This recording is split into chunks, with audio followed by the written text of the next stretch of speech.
Hello student, तो आप लोग कैसे हैं। जैसा कि मैं आपका साइंस एजुकेटर ज्ञान सर आज फिर हाजिर हूँ एक नए वीडियो के साथ, जिसमें हम बात करेंगे फिजिक्स 12th क्लास के लिए। तो चलिए आज हम पढ़ते हैं विद्युत द्विध्रुव के कारण अक्षीय और निरक्षीय स्थिति में विद्युत क्षेत्र की तीव्रता। ठीक है, ये मोस्ट इम्पॉर्टेंट टॉपिक है, जिसे पहले हम क्लास में ही बताए थे कि अब नेक्स्ट जो वीडियो आएगा इसका फिजिक्स का क्या होगा, अक्षीय और निरक्षीय स्थिति में विद्युत क्षेत्र की तीव्रता। इसको बारी बारी से हम निकालेंगे कि अक्षीय स्थिति में क्या होता है, निरक्षीय स्थिति में क्या होता है। ठीक है, तो वीडियो शुरू करने से पहले इतना ज़रूर कहेंगे कि चैनल को लाइक कीजिए, सब्सक्राइब कीजिए और शेयर कीजिए। ठीक है, जितना अधिक से अधिक होकर शेयर कीजिए ताकि आपका भी भला हो, आपके दोस्तों का भी भला हो। तो चलिए बात करते हैं द्विध्रुव के कारण अक्षीय स्थिति में विद्युत क्षेत्र की तीव्रता। ये टॉपिक है। पहला बात करते हैं अक्षीय स्थिति की। ठीक है, अक्षीय तो हम तो जानते हैं द्विध्रुव के लिए हम एक फ़ोटो ले लेते हैं। देखिए फिजिक्स में क्या है, जब तक तस्वीर आप नहीं देखिएगा जब तक आपको साफ नहीं होगा। एक बार फिगर समझ गए सारा कहानी ख़त्म है। तो बात करते हैं एक द्विध्रुव की। चलिए एक द्विध्रुव ले लेते हैं। द्विध्रुव में आप जानते हैं क्या होता है, दो अपोजिट चार्ज अल्प दूरी पर रखे हैं, उसको क्या कहता है। तो मान लीजिए Q प्लस में है और ये माइनस में। ये इसका मिड पॉइंट है जिसको हम O से निरूपित करते हैं। और यहाँ से यहाँ क्या दूरी होती है, 2L दूरी होती है। द्विध्रुव क्या था कि कोई भी दो अपोजिट चार्ज को एक अल्प दूरी पर रख दिया जाए तो क्या करता है, द्विध्रुव का निर्माण करता है। अब यहाँ से कुछ पॉइंट, यहाँ से कुछ पॉइंट पे एक P बिंदु है जिसकी दूरी O से यहाँ तक क्या है, R है। R समझ के कहाँ से है, इसके मिड पॉइंट से P की दूरी क्या है, R है। पहले फिगर समझ लीजिए, फिगर समझ लीजिएगा, सब चीज़ निकल जाएगा, कुछ भी नहीं करना है। ठीक है, तो फिगर समझते हैं। तो फिगर समझने के लिए बस यही है, क्या हो गया, R है। चलिए अब ये 2L है और ये मिड पॉइंट है, तो ये क्या होगा, L होगा, ये भी L होगा। आप ही लोग बताइए, होगा ना L। अब हमको दो पॉइंट दिया हुआ है, तो पहले हम इस Q से इस P की दूरी निकाल लेते हैं। तो आप जानते हैं यहाँ से लेके यहाँ तक क्या है, R है, ये मेरा R है। और यहाँ से बात, तो ये माइनस करना पड़ेगा ना, तो इस R को माइनस, मतलब R में से हम क्या करेंगे, L माइनस कर देंगे, तो इसकी दूरी निकल जाएगी। दूसरा केस क्या है कि इस पॉइंट से फिर P की दूरी हमको चाहिए। तो यहाँ तक तो R है, तो इसमें हम L जोड़ देंगे तो यहाँ नहीं पहुँच जाएगा। तो इसके लिए हम क्या लिख सकते हैं, R प्लस L होगा। फिर से समझिए क्या किए हैं, एक द्विध्रुव लिए हैं जो यहाँ से लेके यहाँ तक है, जो 2L की दूरी पर रखा हुआ है। ये हमारा क्या हुआ, द्विध्रुव हो गया। द्विध्रुव कहा ही गया कि दो अपोजिट चार्ज को और जो अल्प दूरी पर रख दिए तो द्विध्रुव का निर्माण करता है, द्विध्रुव का डाइपोल। ठीक है, अब हम द्विध्रुव की बात करते हैं। तो यहाँ से O पॉइंट इसका मिड पॉइंट है, 2L डिस्टेंस है, तो ये क्या हो गया, L, और ये हो गया L। अब इस प्लस Q आवेश पर P के कारण फिर माइनस Q, तो डिस्टेंस निकालना पड़ेगा ना। तो इसका डिस्टेंस निकाला तो कितना हो गया, R L माइनस इतना, और इसमें क्या हुआ, R जोड़ दिए। समझिए ना, यहाँ से यहाँ डिस्टेंस चाहिए, तो यहाँ से यहाँ R है, तो इस R को माइनस कर देंगे तो ही नहीं निकल जाएगा। अच्छा, इसमें हम इस L को प्लस कर देंगे तो नहीं निकल जाएगा। तो ये मेरा फिगर है, इसको समझ ले तो अब कुछ नहीं है। अब आइए बात करते हैं अक्षीय स्थिति। ये क्या है, अक्षीय स्थिति। ठीक है, चलिए अक्षीय स्थिति है। अब यहाँ से बात करते हैं, ये फिगर समझ में आ गया, फिगर समझ गए तो कुछ नहीं है। अब हम बात करते हैं माइनस Q आवेश के कारण P बिंदु पर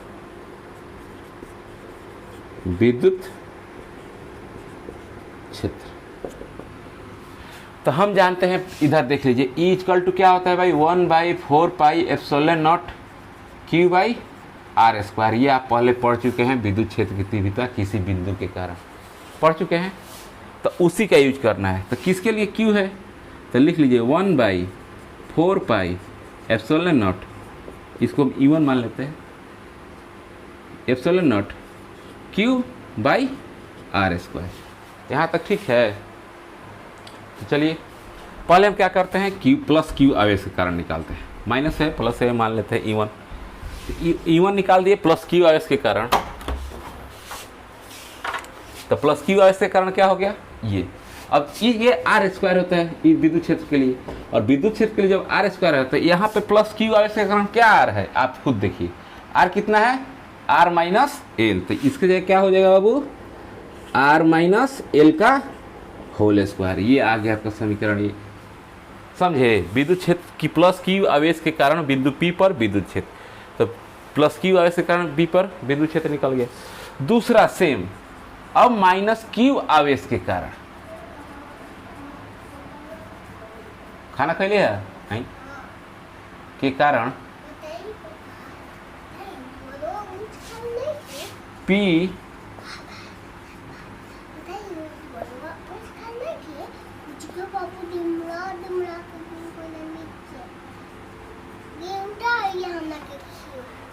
अब देखिए माइनस क्यू आवेश के कारण अब निकालते हैं। पहला तो निकल गया पी आवेश के कारण, क्यू आवेश के कारण, अब माइनस क्यू आवेश के कारण, तो इसको हम मान लेते हैं E2। नीचे तक दिखाई दे रहा है ना, तो ये हो गया आपका E2। E2 इक्वल टू क्या हो जाएगा, अब देखिए वही formula 1/4 pi epsilon not minus Q, अब बटा क्या है आर स्क्वायर, तो ये आर प्लस क्या हो जाएगा एल का स्क्वायर हो जाएगा, क्योंकि ये माइनस क्यू से और इसकी दूरी क्या है इतना है, तो इतना नोट कर लीजिए, इतना नोट कीजिए, जल्दी नोट कीजिए, स्क्रीनशॉट मार लीजिए। देखिए जितना भी होता है आप लोग ध्यान दीजिएगा, सब अच्छा होगा, नहीं ध्यान दीजिएगा तो थोड़ी कोई कुछ नहीं कर सकता। पढ़ना आपको है, ध्यान देना आप ही को है। तो अब इसको मिटाते हैं। अब देखिए क्या निकालना है परिणामी, यहाँ तो हमारा 2 ई आ गया ना, E1 आ गया और E2 आ गया, तो लिखिए परिणामी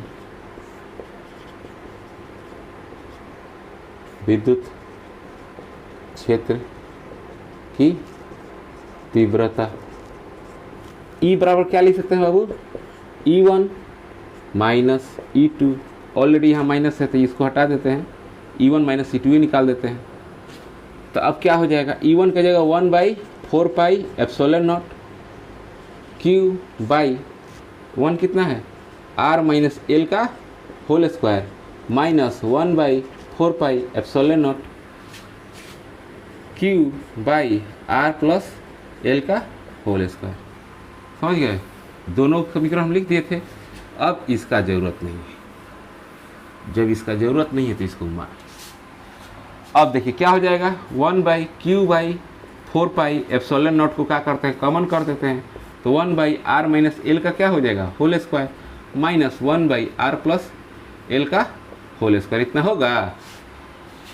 या इसको हल कीजिए तो Q/4 पाई एप्सिलॉन नॉट होगा, और देखिए यहाँ ये यहाँ गया और ये यहाँ गया, तो R प्लस एल का whole square minus R minus L का होल स्क्वायर।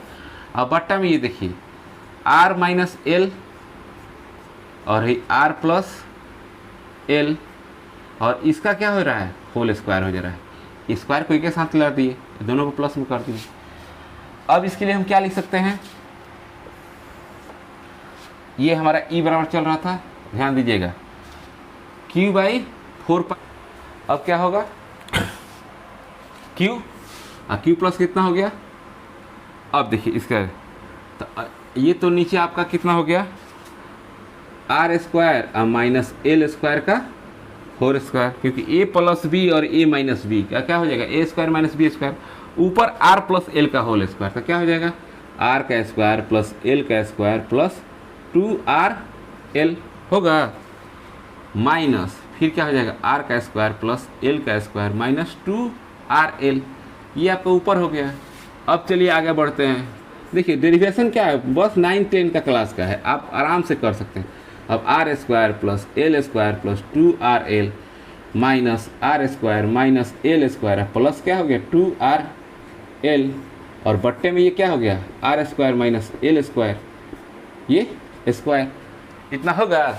कैंसिल आउट कीजिए, ये गया और ये गया, क्या बच गया ऊपर, तो E बराबर क्या बच गया, तो Q/4 पाई एप्सिलॉन नॉट, ऊपर कितना 2 4RL, अब बट्टे में ये हो गया R square minus L square का होल स्क्वायर, ये आपका निकल गया।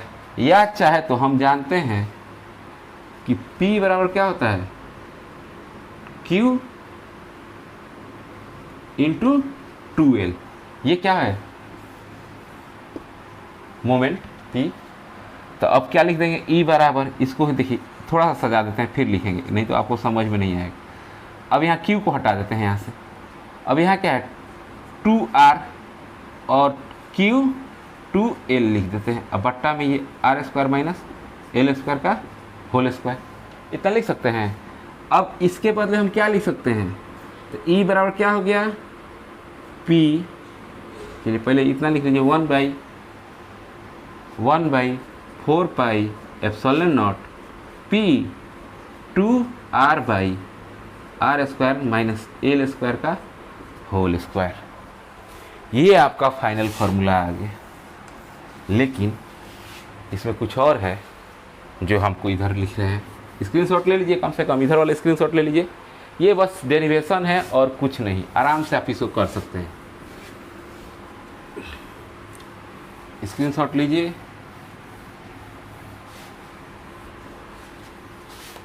अब इसको मिटा देते हैं, स्क्रीनशॉट ले ही लिए होंगे तो। अब देखिए फाइनल रिजल्ट क्या आया है मेरे पास, फाइनल रिजल्ट चल के आया है ई बराबर 1/4 pi epsilon naught p 2r, अब बटा ये कितना है, R square minus L square का होल स्क्वायर। अब देखिए जो r होता है ना एल से बहुत बड़ा होता है, इसलिए हम एल इक्वल टू क्या लिख देते हैं, 0। इसको निग्लिजिबल, इसको निगलेक्ट कर देते हैं।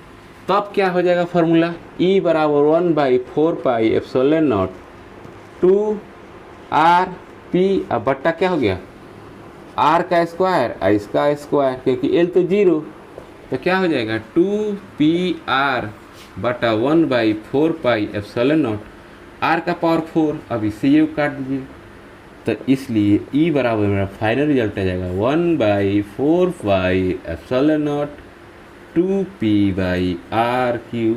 और यही होता है निरक्षीय अक्षीय स्थिति में विद्युत क्षेत्र की तीव्रता। किसी भी डाइपोल के कारण अक्षीय स्थिति में क्या होती है, यही होता है विद्युत क्षेत्र की तीव्रता। समझ में आ गया?